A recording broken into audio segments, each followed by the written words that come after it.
Hi, everyone. Carmen Disco here, the Launch Network. We are live on our UIA TV YouTube channel. I have my co-host, Mr. Warren Tuttle. Warren, what's happening, my friend? Hi, Carmine. Everything's great. How are you doing? I'm doing good, man. I'm doing good. You know, we got a lot of cool stuff happening. How about you? I know you got the whole book tour going on. Oh, yeah, it's out of control. The book launches Inventor Confidential on March 23rd. And we're just doing a lot of social media, a lot of podcasts, a lot of events for it. So wow, it seems like it should have happened already, but we're about to send out the advanced copies this week, and it's pretty cool. For non-superheroes like me, how is it launching a book? I mean, it seems like it's a lot of work. Everybody wants to have a book until they realize how much work it is. A book is like remodeling your kitchen. It costs twice as much and takes twice as long. So the book is twice as hard as you think and twice as much work. So as long as you're ready for that, you'll be good. But I'm going to be happy when it's out and I can move on to other stuff. Yeah, well, I know that you have, several other things that you're working on, even at the same time. Any cool products or anything happening in the future? Yeah, I just licensed an awesome product. Actually, with someone from the Boston area for Lifetime Brands. Can't quite talk about it yet. A lot of good things in the pipeline now, and then I'm doing our last session on April 1st. I'm going to do a special class on blue ocean strategy, which I've been putting a lot of time behind the scenes into. So we'll explain that to everybody. That's great. That's great. But real quick before you introduce our next guest here, our last episode, was that awesome or what? Yeah, I know Sarah's off the charts, and we've already gotten a record number of viewers, and it's just, everybody's, I got a call from the U.S. Patent Office. They want to have her as a keynote speaker for their Women's Innovation Conference and everything. So poor Sarah is she's going to, by the way, she, I can only text her. I have to otherwise reach out to her through all her people at her company and fill out questionnaires and things. So anyway, such is life, right? You're like, wait a minute. Yeah, exactly. So, but it was a great show. But anyway, not to be outdone by today's show, because this is just an unbelievable lineup. So, Carmen, if you don't mind, I want to get right into it with Larry. But I'm really happy today to everybody to introduce Larry Gulko. Larry was introduced by a really good mutual friend of ours named George Peters, who runs the Inventor Club up in the Boston area in New England. George is an awesome guy and helps a lot with the UIA. And he kept saying, "You got to meet Larry. You got to meet Larry. He knows, he's really smart. He knows everybody. He knows everything." So we finally met, and Larry and I got on a call, and between the two of us, we talked for like 4 straight hours. But anyway, let me get into it and introduce Larry and say, welcome to the show, Larry.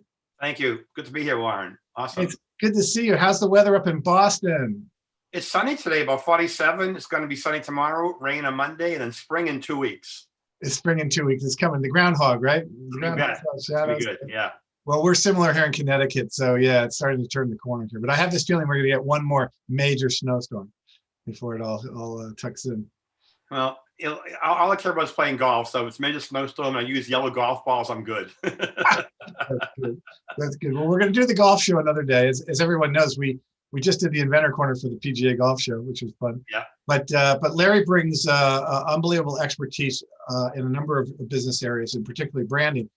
And really want to tell your story today, Larry. So what we typically do is spend the first 10 or 15 minutes, talking about your background. You can go back as far as you'd like, maybe even to Babson or wherever you'd like to start this journey. You get 10 minutes for that, right? Yeah, and just bring us up to speed of how you got to where you are as a branding king today. Okay, well, maybe go back to like high school. I was brought up in Boston. I went to an all-boys high school. Believe it or not, I went to Boston Technical High. I just wanted to be an industrial engineer. And that's a fact that you don't know, Warren, okay? I spent 4 years. I couldn't get enough drafting, chemistry, Bunsen burners, you name it. I loved it. And after 4 years... What were you, like producing crystal meth or something? What was that all about? In fact, I used to take evening advanced stat classes at BU at night sometime. I mean, I just loved it. At one point in time, I wanted to be the statistician for a Major League Baseball team. That's all I wanted to do. You know me pretty well. Yeah. Everybody knows me. It says me, an engineer. But for a lot of you folks listening in, a lot of them from science, engineering, industrial engineering. So I share a similar background for 4 years of my life. Wow. And then I went to college And after 1 month, I really got fried. I just got tired of the engineering. I got tired of the computer programming. I just got fried. And so I looked over to my roommate. I said, Alberto, what are you majoring in? It's a true story, Warren. And he says, Larry, I'm majoring in marketing. I said, what is that? And he says, well, Larry, ironically, he says, today we learned that people in Detroit eat Lay's potato chips and people in Boston eat Wise potato chips. It's a fascinating study of psychology of the consumer. So you want to try it? And, I said, Alberto, I hear marketing. I used to go to the market for my father. I used to get him his paper, his cigarettes, his milk, and that's it. I'll try it. And I took the course on consumer behavior, that one class, and that was it. And, the what's in life, what if Alberto majored in psychology or landscape management or oceanography? But, as an engineering student for 4 years, that's all I knew. So I was game for anything. And then I got my master's at Babson. And at Babson, one of the courses that was a defining moment for me was a course called Creative Problem Solving, which really did make you take a fresh look at ideas and how ideas can be born and how they can grow. And from that course, I then worked in corporate America and advertising. And that was your master's was an MBA, right? MBA, yeah, Babson. And as you know, Babson's the #1 entrepreneurial school in the country, ranked #1 for the last 25 years. So it's very strong heritage, and a lot of great minds doing a lot of great things at Babson. And so fast forward, after that, for 20 years, I founded an advertising and brand consultancy with a very creative name called Gulko and Company. and that was a great ride. We did it for 20 years, believe it or not. And then I wanted to get back into my what I do best, and that's really being a brand strategist and growth advisor and a keynote speaker. And so I've been doing that for the last 15 years or so. And then most currently, besides working with clients and helping companies take their brands to the next level, I created a program called Brand New Day. And Brand New Day is a 1-day retreat for any individual company that meets with me for 10 hours. 20 members of the senior team meet with me. And before COVID-19, in the Boston area, we did them all at Babson College Executive Education because it's conducive to great thinking. It's a very conducive area. And through the years, I worked with Johnson & Johnson Orthopedic and startups like Boston Power, the battery company, and law firms and whatever. And then in addition, 14 years ago, I used to be on a program in Boston called Business Day and NECM with Chuck Curtis. Remember Chuck Curtis and R.D. Saul? They were the anchors. Mm-hmm. And after one of the programs, I got a call from Harvard, and they asked me if I wanted to do a program on branding. Initially, my first take, Warren, was Harvard doesn't have a program on branding for their alumni, and they didn't. So I created a program called the CEO Brand Leadership Roundtable, which is now in its 14th year. Wow. And the one coming up next month is going to be virtual. I feel bad because I want to meet in person. I want to meet you in person. I want to meet the attendees today in person, but we just can't. Yep. And we have the CEO of Donna Karen's company. We have Niraj, who's the CEO and founder of Wayfair. And we have the CEO, believe it or not, of TV12. So wow. TV12 is not a Boston story anymore. It's a national story. So it's nice. It's a whole different persona. And then on top of that, I do a program where I'm going to sound like a big shot, but right now we're in hiatus at CBS Boston.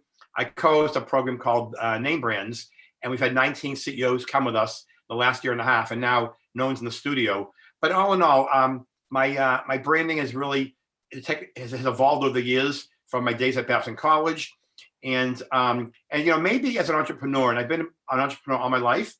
And sometimes people say to me, "How'd you become one?"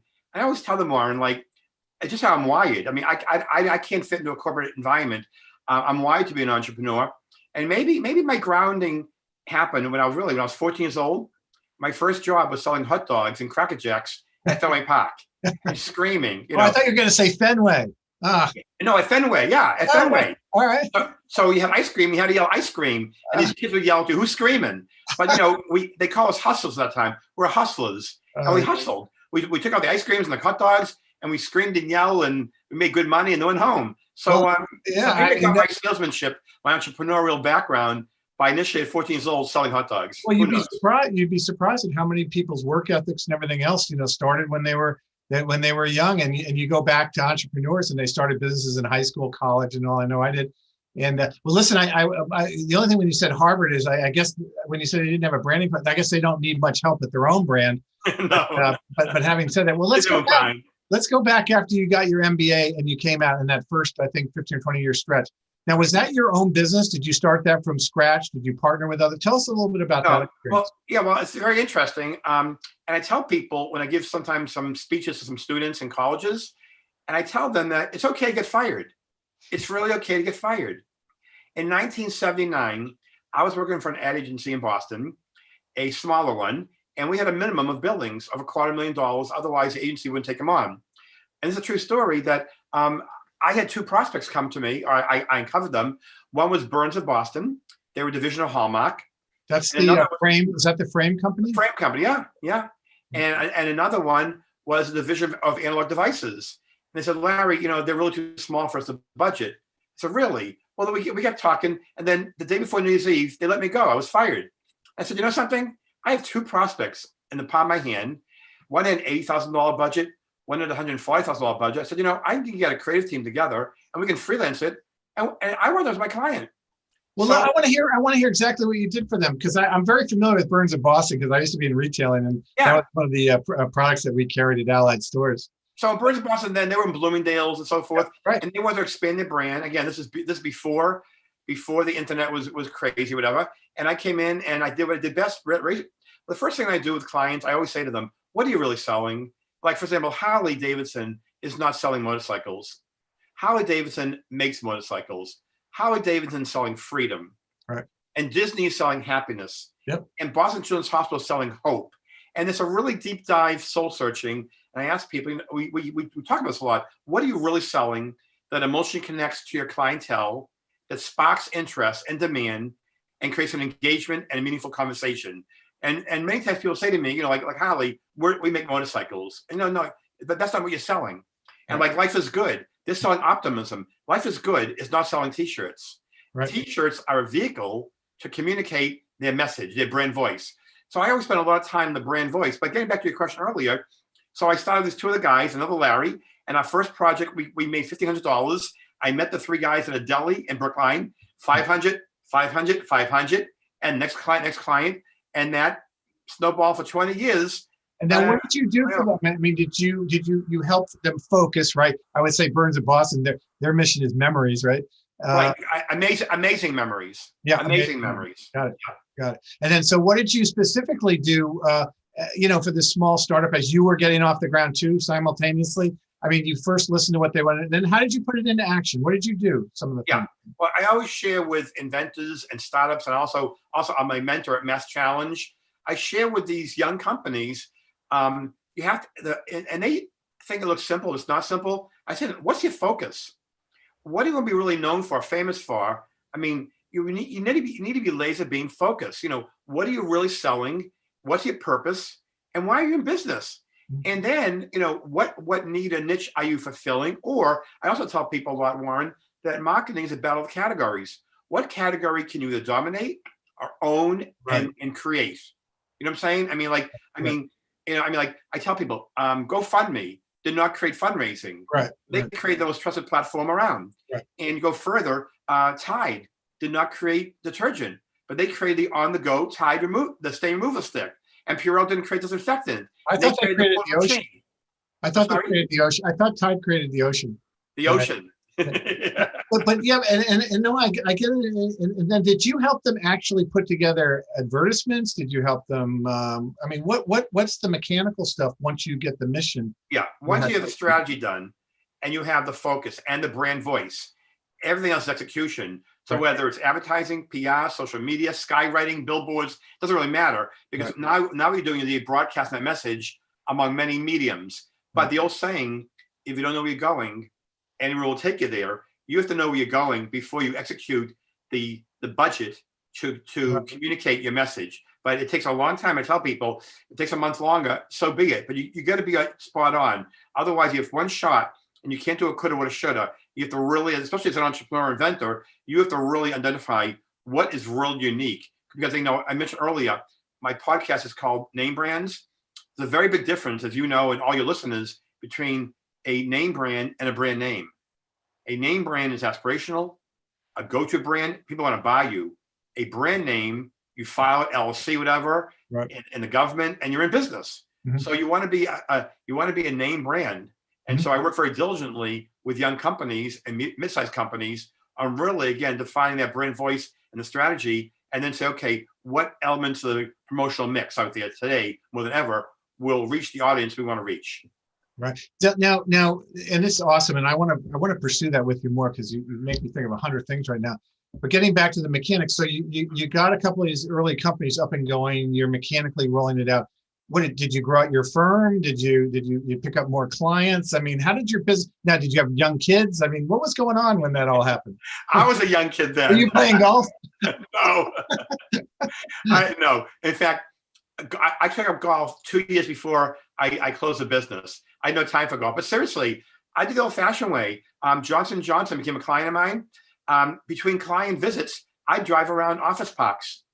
And I saw J&J Orthopedic in the town of Raynham. And I see Cross Penn in Rhode Island. And I would drive around during lunchtime. Office. Were you like putting flyers in their mailboxes, or what? No, I would call them afterwards. And back in the 90s and 80s, there was no email, right? So we'd have called them, but I write down notes. Gee, it's a cool brand. I remember years ago, Zildjian, one of the oldest companies in the country. I think it started in 1650. The number one brand of drumsticks and cymbals. I remember I saw them in Norwell. I called them up, and we had a meeting. But it's prospecting. Today we use the word grinding. The word grinding, but there's no substitute for hard work, and you gotta just do the work. You have, even in today's virtual world or email, what you have to do is you really have to have, like Jack Welch always said to me, if you don't change the game's going to change you. Yeah. And Mark Cuban will say, every minute of the day, even right now, as our audience is listening, someone's trying to steal their lunch every minute of the day. So if you're not authentic, and you're not compelling, and you're not genuine, and you don't have authenticity, right, good chance you're going to lose. Yeah, well, that's so we're building a base here with you, and for our listeners who are meeting you, you were an entrepreneur as a kid. You ran around Fenway Park, hawking Cracker Jacks. You went to a great school, Babson. Then you got an MBA, so you had great technical training and background. I'm sure you're around really smart people. Then you ground out this business, and you grew it out for 20 years. And you learned. So basically, your base is it kind of reminds me of me. You built a foundation. I think that's what. And a lot of people I see in a lot of trades haven't built that foundation. But so tell me what your next experience was. You built this foundation, did it for 20 years. And then what, did you sit down one day and say, I don't want to do this anymore, I want to shift, or how'd that work? I wasn't having, something, what happened, honestly, in 1998, when the computer really took over, before I closed the business, my last experience was this. There's a company in Waltham called Summit Technology, and they created probably, I think, one of the first eye laser technologies. And Bob Lobel from Channel 4 Boston, the sports anchor, he was our beta test. And we did a logo and a whole campaign for them. And the CEO said to me, Larry, I'm just asking you, how long did it take you to do this logo? My son, I think, could have done it on his Mac. And I'm going, this is interesting. And I was with my creative director. And the answer we gave, if I said it as a business person, a business leader, a CEO, it would have come across arrogant. And Nancy said, Bob, you want the truth? And yeah, just tell me. It'll take you a day, an hour, a week. How long did it take you this logo? It's a pretty simple logo. And he said, Bob, it took me 17 years to do that logo. Good answer. and it's true. I said, at that point in time, people hired people like us as agency of record to do everything, for strategy, everything. And then it became project work. And I said, something, I'm not having fun now. It's entirely because of the computer access to these graphics and so forth. Yeah. The clients were doing Adobe and Photoshop, and they thought they could do advertising, and they could. It just changed. But they didn't have the fundamentals that we just talked about. That they didn't.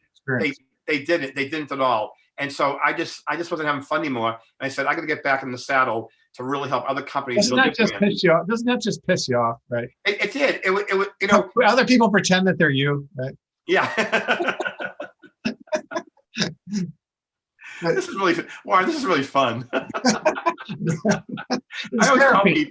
I always tell people, be first rate yourself rather than trying to be second rate somebody else. And I think there's another philosophy saying, don't try to be somebody else, because all the other people have already been taken. Right. That's right. That's a good way of saying it. Exactly. Yeah. So you had to shift. You had to think on your feet. Here you were successful. Now you got to, if you want to stay successful, right? It's less than business. Yeah. And something, I said to my wife this morning, it's really amazing that 35 years later, as an entrepreneur, I've kept this boat afloat pretty well. And believe me, as an entrepreneur, even everybody listening in today, there's one thing we have is called freedom.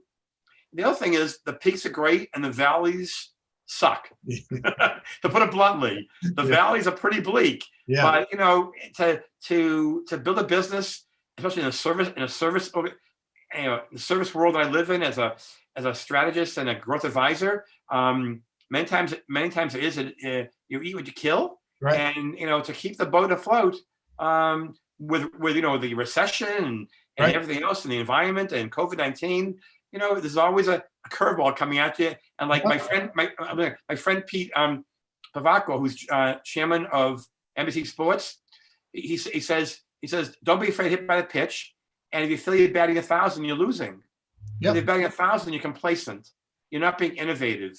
You're not being bold disruptive. You're just doing the same old, and somebody else is going to come along and make your brand and product obsolete. If you're batting 1,000, you're still in Little League. You're not in the pros yet. But absolutely. So tell us how the computer changed, and did you start becoming more project oriented, or how did you adapt? Did you start hiring younger people that understood the computer? How did that work? No, what I did was I decided to be quote unquote a single shingle again.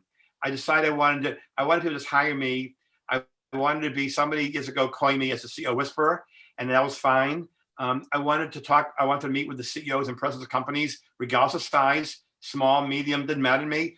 It was more important to me to work with clients who the senior team or the inventor or the entrepreneur were determined to build their brand and take it to the next level. So I wanted to just be one-on-one. In the ad business, you're always competing, you're proposing, you're pitching against eight other companies. I was done with pitching. I just want people to hire me for a scope of work or project or help the CEO with his vision to help, as a growth advisor, bring his business to the next level. And I really like that. So there's no more trappings of the agency, no more pitching, no more spec work, no more all the other stuff. I did it 20 years. I was done with it. It was time for my next journey. And I never looked back, and it's been great.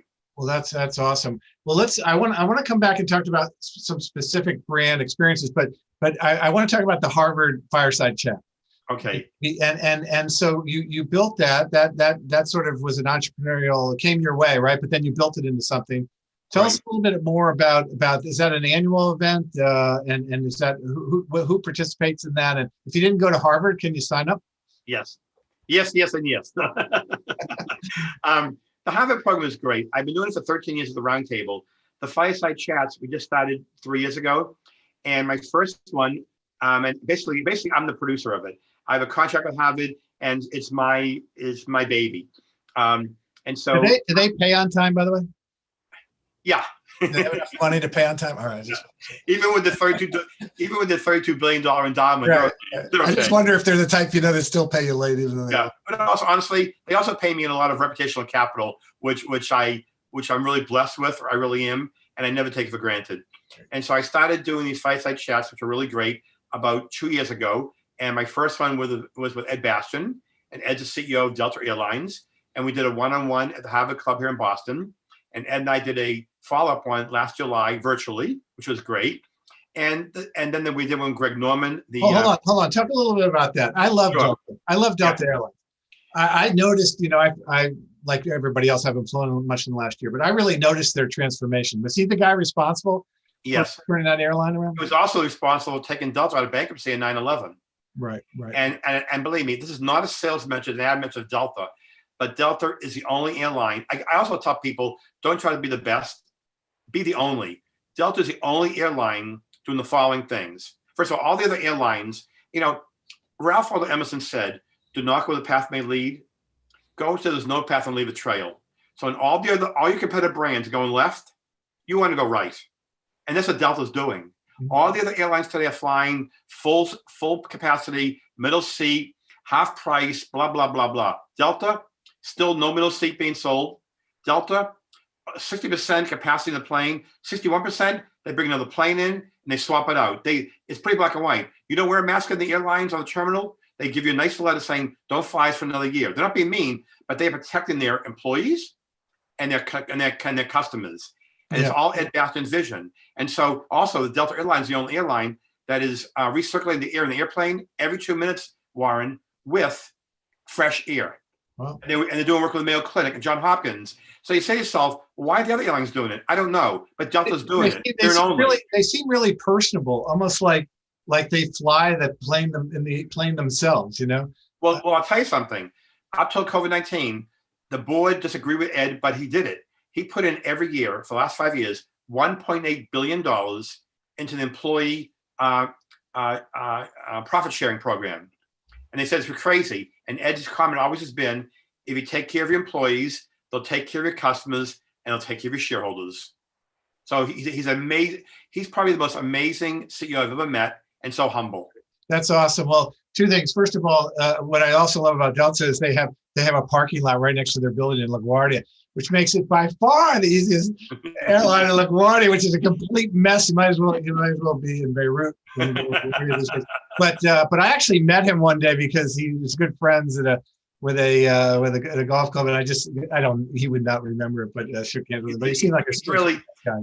He's one of 9 children, and I once met his mother, and his mother thought that she worried about him because she thought he wouldn't be successful because he was the only one who didn't have a master's degree in his family. And I think Eddie's doing okay. I think he's doing just fine. Now, besides interviewing him, do you work for Delta? Nope. Yeah. Okay. No. And I want to share also today, for a few seconds, I'm glad you brought it up, Warren, is that some people have a misperception about me.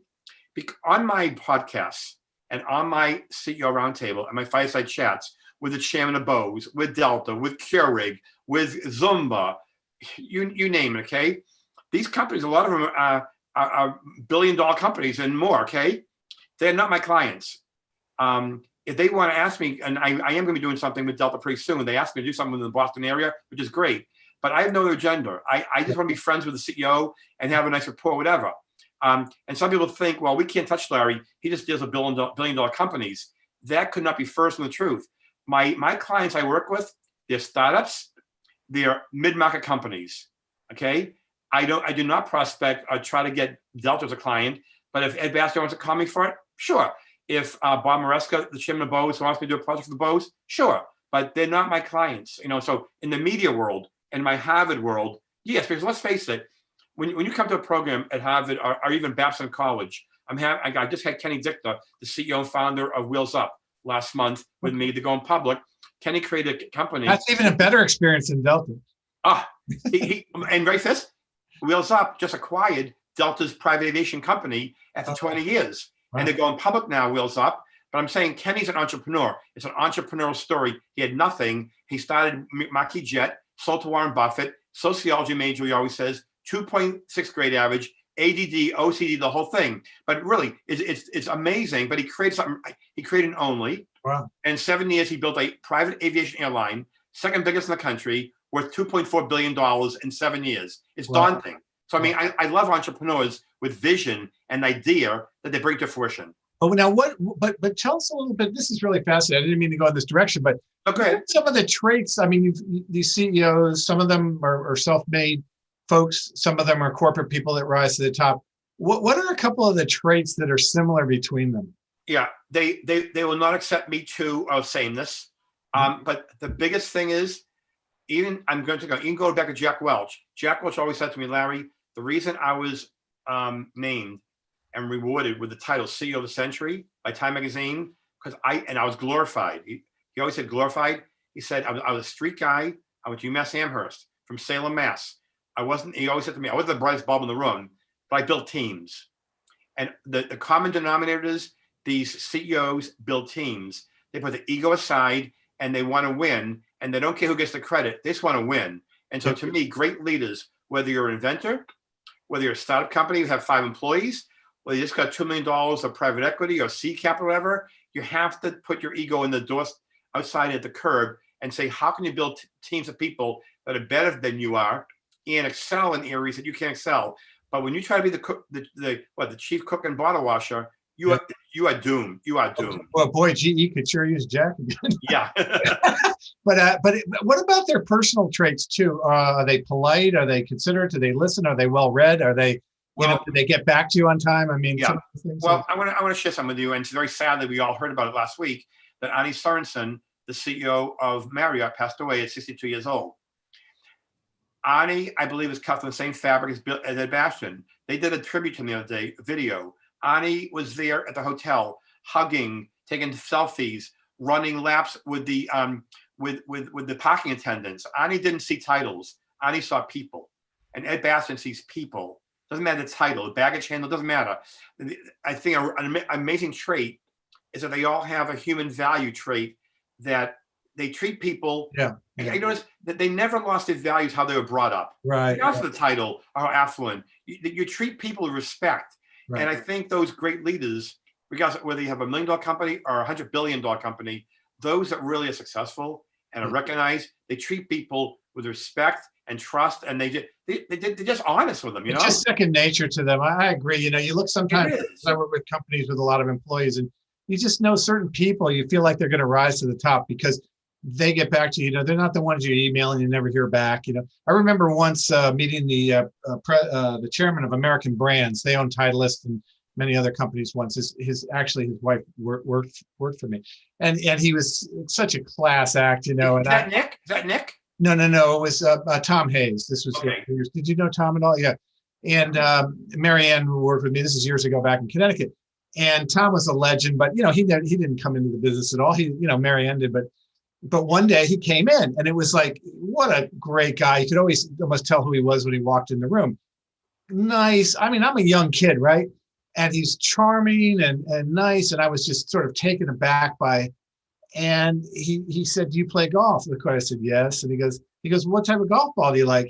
I said, "Well, I like Pinnacles. I'm not a Titleist guy. I like Pinnacles." He goes, "Well, we own Pinnacle." I said, "I love Pinnacles." Do you know, Larry? 2 days later, I get 12 Pinnacle balls mailed to my home with my name on them. I mean, then I couldn't lose balls anymore because my name was on it. People could find them out of bounds. But anyway, but it was just, to me, it was overwhelming. And living down here in Connecticut with a lot of CEOs and people, it just seems to be a common trait that I see. Also, you mentioned something really that also hits my fancy, is that whether it's a personal brand or corporate brand, marketing is all about gestures.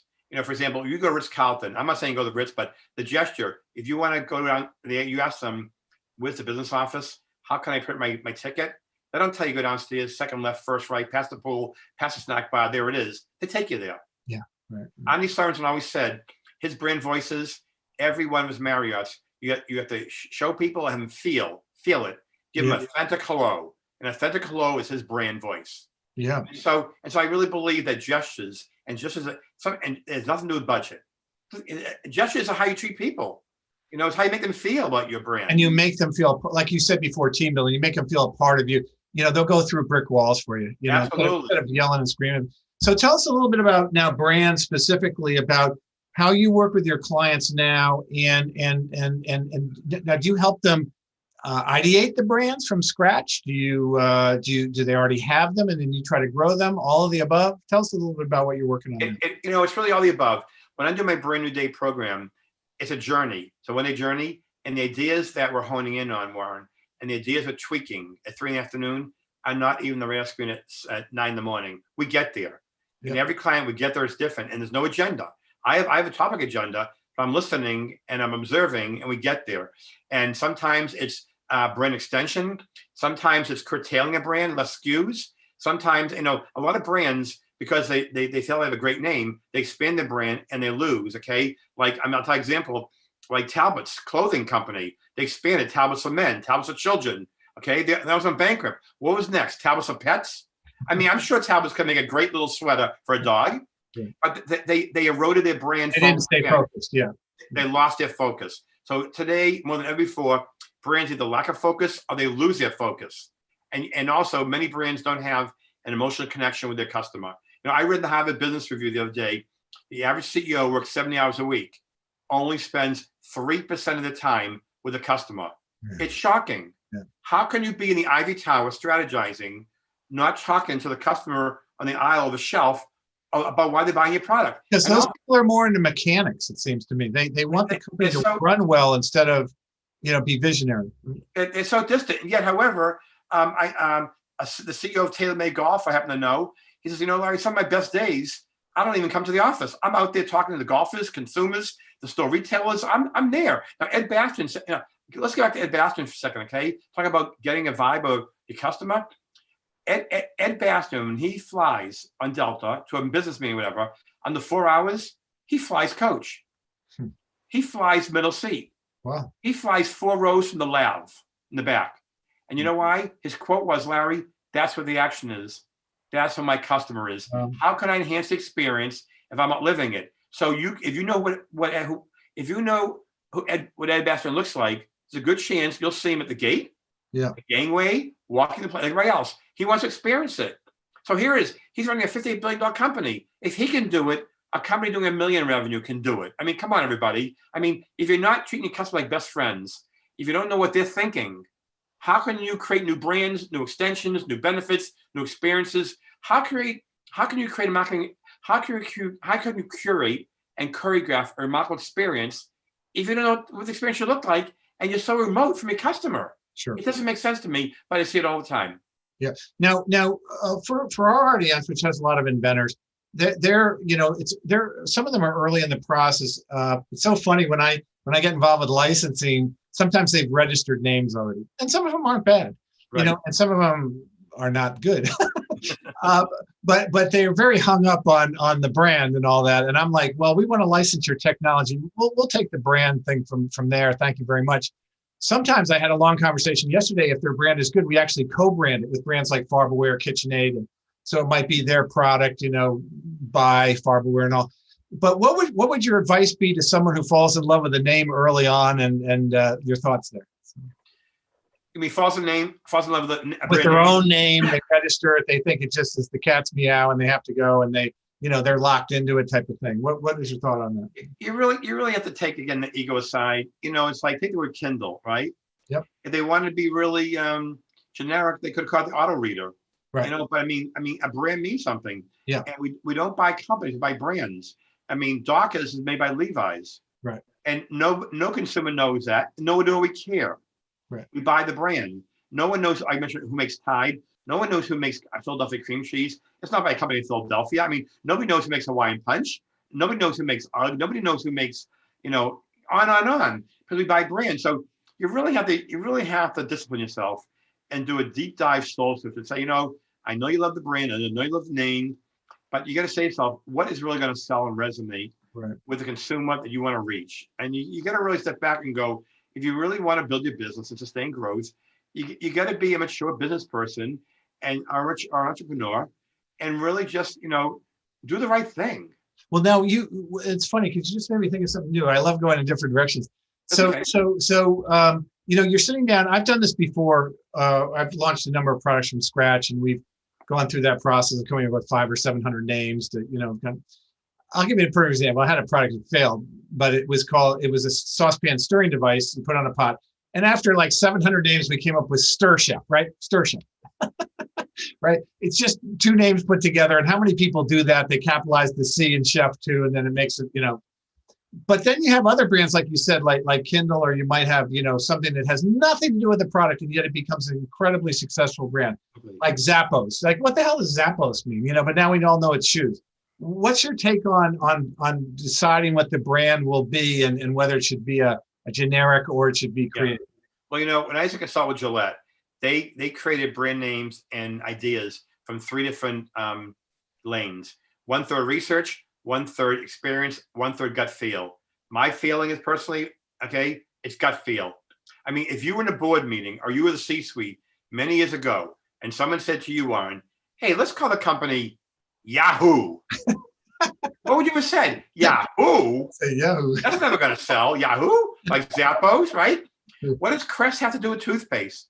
Yeah. You know what I'm saying? What does, we can go on forever about these brands, but if you create the story, because marketing is storytelling, if you create the right story, that brand recognition takes care of itself, And it's funny, like, you have banks out there, what's a Santander? What's a Citizens? But we create the brand, so we use them and we know them, and we don't think twice about it. But is it harder? But is it harder to create that brand? Do you have to put more money into media and promotion, or it's an unusual name and people associate in their brain with the? Yeah, I mean, look at the brand of footwear, UGG. It comes across as a negative word, UGG, right? Yeah. But yet, when you create the story and the brand voice and the personality around it, a lot of your brand takes care of itself. As long as you do the storytelling properly, you can do UGG, you can do any of these brands. I mean, it's funny. You say UGG and it's horrible, but you say Uggs. Right. It's like, right. Yeah. It's interesting. I mean, you just look at these brands all the time. I mean, you take the airlines. What does Delta mean? I mean, we know what the word Delta means. Yeah. American, United. JetBlue is different. They have the word jet in the name, right? Sure. Southwest is different. Southwest, Northeast, Northwest, and all the other geographic areas. It's so funny you say that. We had my first big housewares product hit was Misto, M-I-S-T-O, right? And what does Misto mean? It's a made up name, right, for us here. And so we sold very well, and the brand caught and has become a valuable brand today. But we found out when we took it to Europe, it sold in France and England, but when we went to Italy, it didn't sell. We found out that Misto means crazy in Italian. So, so tell us about a few of the things you're working on now, and then we'll open it up to a few questions. Yeah, I want to share one other thing, because you asked me a great question before about even smaller companies, and I want to share a quick story. There's a company in Medway, Mass. called Cybex Fitness, and Cybex Fitness did $80 million a year. Small company, small.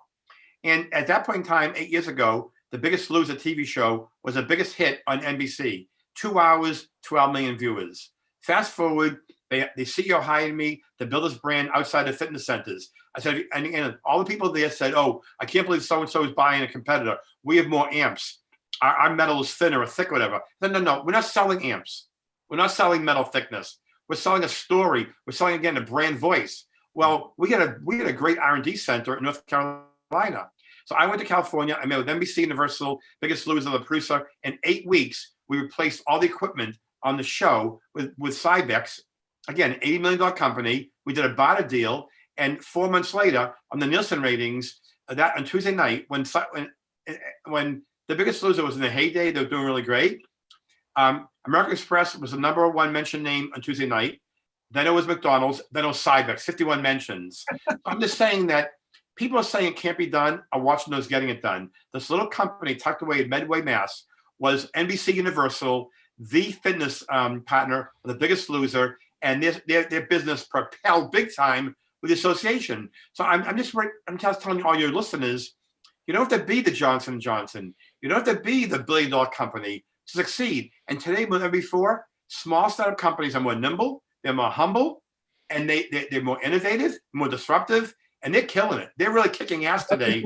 So don't think because big companies are in your arena, you can't beat them out. You can eat their lunch. You really can. That's really interesting. And again, I just keep thinking of things. This is great always talking to you, Larry. It spurs my brain.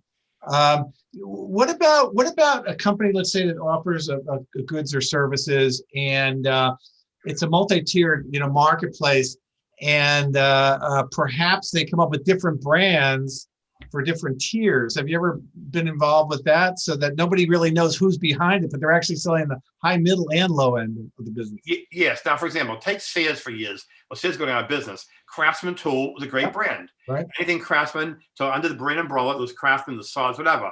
But like you just said, companies are doing it all the time. They have, take the P&Gs of the world, or the General Foods, whatever.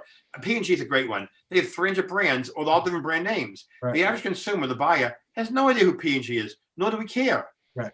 We don't care about P&G. Right. We just care about the brands that we love. Okay. Or like Ralph Lauren used to have their shirts, and then they didn't sell it in all stores, and then they had Chaps, right? Right. The lower, right. But there's something else. Again, and again, a lot of the people who are listening who are inventors, but with quality. Again, just my take. Unless you open up my cell phone and you rip it apart and dig it apart, you'll see if it's quality or not. Other than that, you can't. In my opinion, again, you can't measure quality. You can only measure the perception of quality. Right. And you have a great point, because when you're talking, Warren, you give me a light bulb, okay? When you see a little logo of the polo guy in the shirt, right? Mm-hmm. What do we say? It's a quality, right. It's a quality shirt. We don't know if it is. It could be made in the same factories as Target. We have no idea. But that icon stands for quality. Our IZOD stands for something. But we have no idea if it's quality. But we believe and we perceive it's quality because of the brand name that's attached to it. So symbols are really important. Oh yeah, let me show. Hold on. I don't mean to leave, but hold on. Oh no. And here's a better one. Okay, my wife's birthday's coming up. And I'm telling you, if I gave her something in this turquoise box, Yeah. so right now it's empty. I just have it in my office. You can Don't give her that. You don't give her that empty box. You can put, believe me, I know that. Happy wife, happy life, right? Yeah. But really, you can put nuts and bolts in here. Yeah. You can put a piece of pizza in here. Yeah. It's special. So again, visual. You can do that for a while until you ruin the brand. Right? Yeah. Right. But I'm yeah. saying visual marketing, the feeling is so important. So it's logos, it's typeface, it's a persona, it's a brand voice, it's a tone. Everything in totality creates that brand essence, and it either makes it or breaks it with the consumer. But it's everything in totality, Warren. Yeah. And is that how you think when you go in to help someone? You sit down with them, you get familiar with the challenge, but then you have to come up with like a dimensional strategy. Exactly. Right? And we get to really, on the other side of success is fear and failure. Okay, I'm sorry, fear and risk. Oh, I thought loathing too. Right. You know what I'm saying? Yeah. And so, you have to take that away and you got to go for it. Some ideas won't stick. Some will. And I also believe nobody says no to you. People say no, not now. Not no. So I go to a client and I say, okay, let's do an audit. Let's look at the whole landscape of your brand and the competitive world, the arena, and the landscape and the barrier to success. And let's just take a fresh start. Let's do a fresh perspective. Let's do a deep dive, an idea think tank, collaboration, and a very thought leadership, venue. Yeah. And I don't want to hear about, it can't be done. We tried before. I don't want to hear that at all. I want fresh. You would say to Nancy Reagan, no to drugs, but not now. Right. Hey, Carmine. Jump in here and save the day here. Listen, Larry, this has been great. You and I can go on for hours, and we're going to play golf this summer. Damn it! Hey, with COVID-19, where am I going today? Hey, we did group today. I can stay till 6. I have dinner. I know the pro at the country club, Brendan Walsh. He used to be the pro at my club, so we'll come up and play there. Okay. But Carmine, jump in, and I'm sure there's been questions building up from our audience. Yeah, we've had a lot of questions coming in, and great information. I was taking a lot of notes. So some of the questions, real quick, I was looking through them. What are or were your favorite types or size of the companies to work with, Larry? My favorite types of size of companies, and it's not the size of type, it's the client. My favorite is the team or the entrepreneur or the inventor who's determined to see their brand take next level. To me, when that happens, a lot of great things happen. So it doesn't matter to me whether you're doing $10,000. I'm really serious. $10,000 a year, 10 million, 100 million. It doesn't matter to me. It's the team you work with that really wants to kick that ball over the goalpost. But what tips you off to that? What are the early signs? You walk in, sit down. Do you know within 5 minutes whether this is going to work or not? Yeah, it's a good question. I can feel the vibe of how excited and passionate, and it's near and dear to them. I can feel it versus going through mechanics, or they invite maybe two of their co-inventors in, or the C-suite folks, whatever. And I can feel that the frustration maybe. We have a great product. We're stuck in the muck, Larry. We need you to help us. We know we can grow the business. We know it's a market out there like so much millions of dollars, but right now we're stuck, and we got to take off. And I can feel it in their vibe, and their persona, and their drive, and the energy. And then what about the follow-up? When you recommend things or you do things, and it has to be in sync with other things, and they don't follow through. Is that something you pick up on right away? If they don't follow through, what happens typically, they ask me, Larry, do you want to own it and follow through? I go, yes. I'd be delighted. To me, many companies don't have the resources or the time or the money. They say, Larry, even my one-day program, say, Larry, we have two out of 5 initiatives. We don't have the time right now, but we got to get to market. Would you want to spearhead it? Sure. So I own it for 6 or 8 months, and I work along tandem with them, and I make it happen. So again, the answer no can't exist. It will happen. It can be done. It will be done as long as the team understands the methodology and there's a commitment to do it and the time to market to make it happen. But again, I said earlier, people say it can't be done and getting it done. In America, we can get it done. But it's funny, you work with big companies, and I write about this a little bit in my book, and you get all different types of people within the company. And some people, are right there at the bit getting it done, and other people don't. And you have to sort of weave your way through the sort of corporate politics, right? Yeah, you do. And I mean, sometimes the marketing people at the company are threatened by me. And I always tell the CEO and the CMO, I don't want your job. I'm not here to beseech you. I'm not here to, uncover your weakness. No, I'm here as an extension of your marketing team to win. Right. And I don't care who takes the credit. I just want, at the end of the day, everyone slaps five going, hey, we did it. Right. Or we got our first sale, our first co-partnership we created, or our first brand ambassador, whatever it might be. I just want to win. I just want the team to win and slap five. That's your setup with them. You're an outside contractor, right? So yes. That's awesome. All right, Carmen. Sorry, I promised I wouldn't get into it. Okay, all good. No, it's great. You guys actually answered one of the questions. Was do you sometimes are you sometimes seen as a threat when you come into some of the companies? No, I'm not. I'm only a threat to the marketing manager, and I tell he or she, I'm not here to show you up. Your CEO president has certain initiatives. And also, a lot of the marketing people I've met in these companies, even like I can't mention names, they manage the function.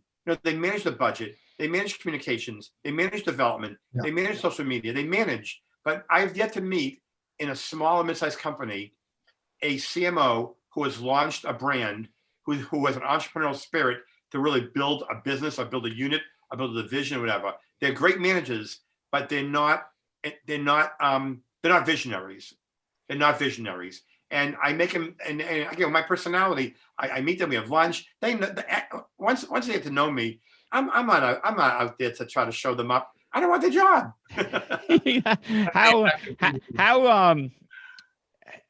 I could see that, going in there, once you meet with them, they would feel that it must be good to have that fresh, voice or eyes coming into the company, because some of them get tainted over the years, right? And I said that, I think maybe it was Mark Cuban said, if you go into the room and the smartest person, you're in the wrong room. if I can seriously work with a CMO and in some ways, not officially, but mentor them and have them learn from me.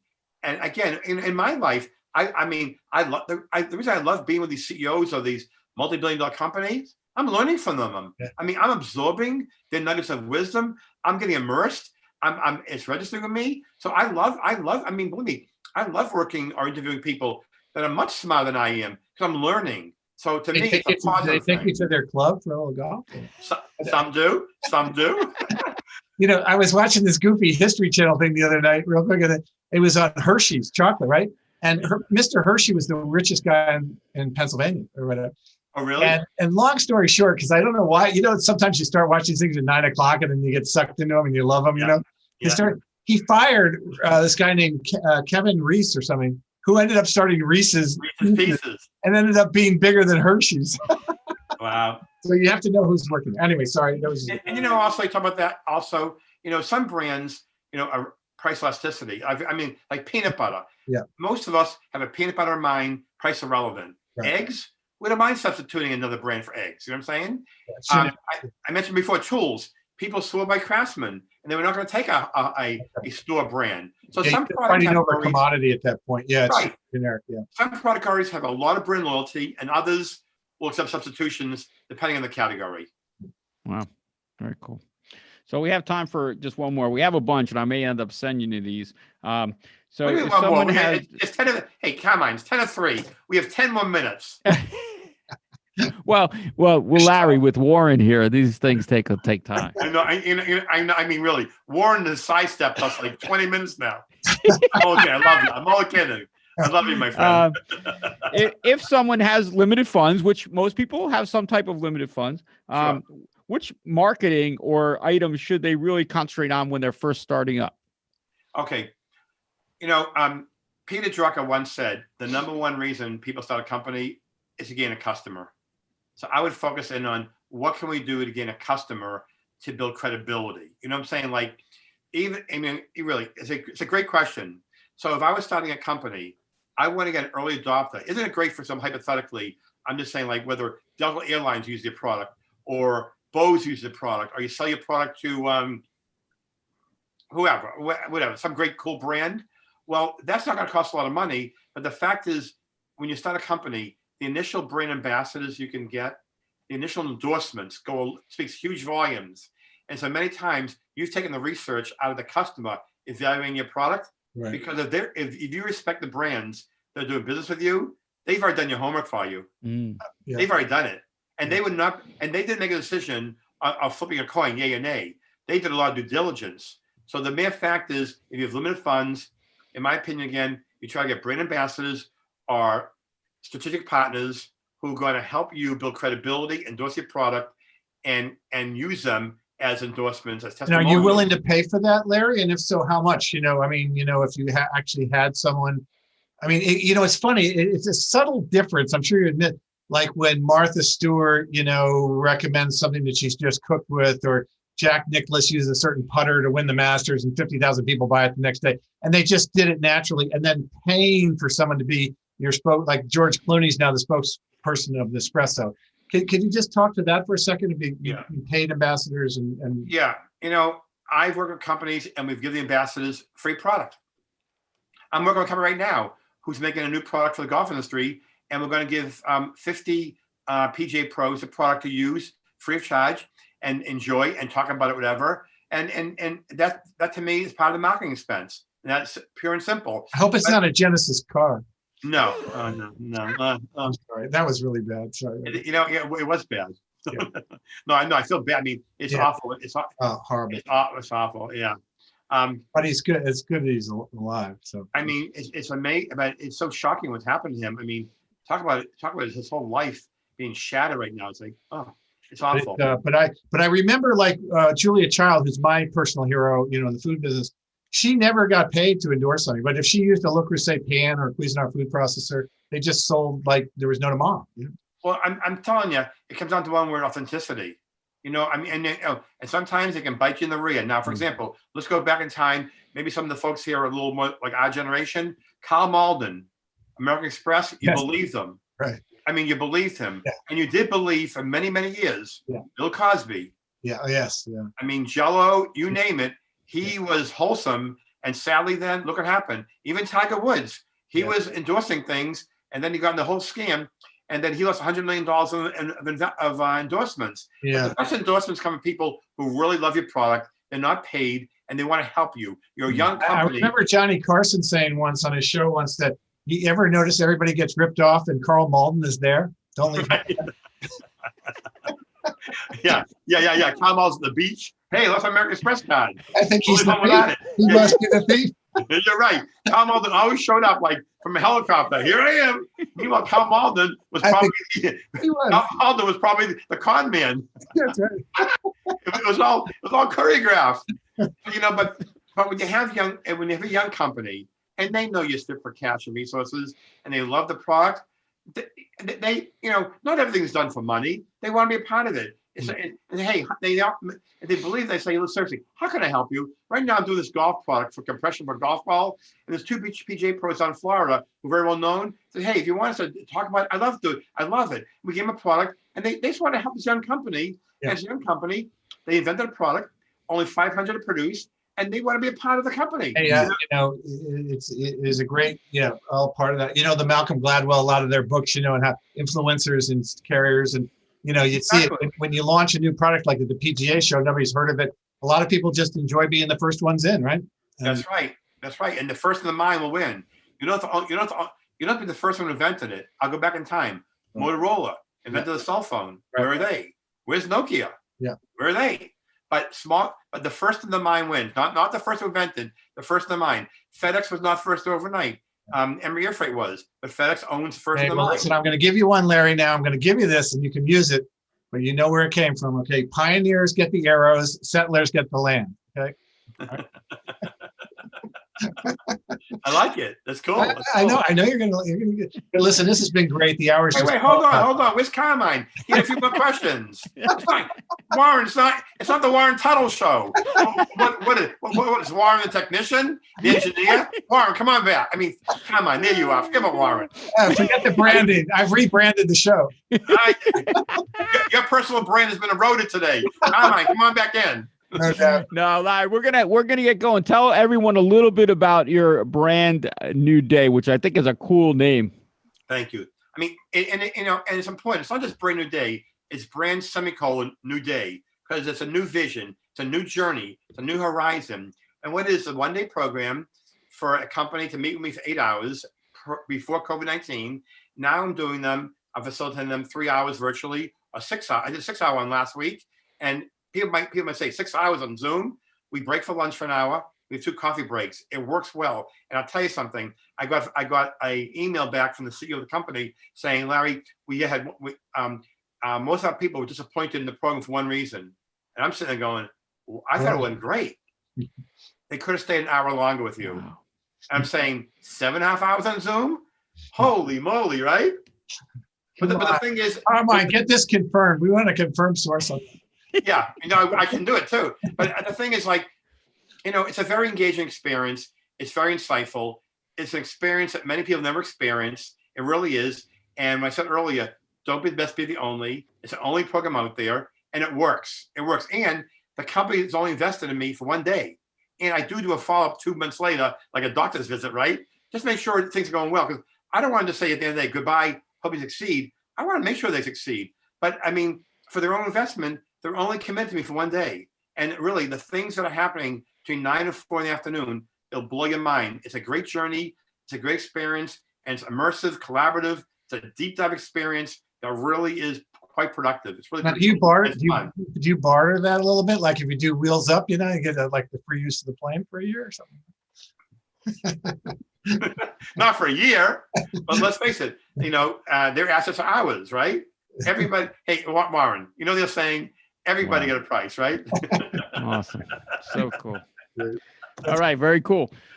Well, listen, it's been awesome. We had a whole bunch of people on listening live, watching live, all over Facebook. People were commenting. We got a bunch of questions in, Larry. It's been awesome. For all you listeners out there, please going out to UIA TV. Make sure you subscribe. Check out. Hey, Larry, I don't know if we didn't say 5 times your website and your email. No, you didn't say anything. You are keeping me like in an igloo. I'm in vaporware right now with you. The website again. Yeah. Now I want your ad message. I was just about to say it, and Warren rudely interrupted me. Carmine, you need a new partner. It's crazy, Larry. Hey, I come from a big family, you guys. What can I say? I had to fight my way up through life. So again, all you listeners out there, brandnewdayretreat.com, or you can email Larry at LarryGulko.com. And Larry, is LarryGulko.com also one of your sites? Yeah, I mean, usually you just do Larry Gulko, you find me, but Larry Gulko, that's GULKO.com. And seriously, any other people out there, reach out to me. I'd be more than happy to, offer you gratis if you want to talk about your brand for an hour with me. If you're a friend of Warren's and Carmine's, you're a friend of mine, and I'm not a lawyer. I don't bill by the hour. I'm not going to send you a bill for 0.15 hours like lawyers do. But seriously, as a kind gesture, I'd be delighted. If you have a topic, a question, you have a challenge, feel free to reach out to me, because I just want to help you take your brand to the next level, and any value I can bring to it. Even in a casual conversation, I'd be delighted. Awesome. Very cool. We really appreciate it. And all you listeners out there, please go on out. If you haven't subscribed already to UIA TV, please do that. We could really use not only the help, but spread the word if possible. Also join the UIA, United Inventors Association, if you can. Please, it's free, UIAUSA.org. And for myself, Carmen Dinisco, from Mr. Larry Gulko, and the man Warren Tuttle himself, we thank you for listening, and we will catch you next time on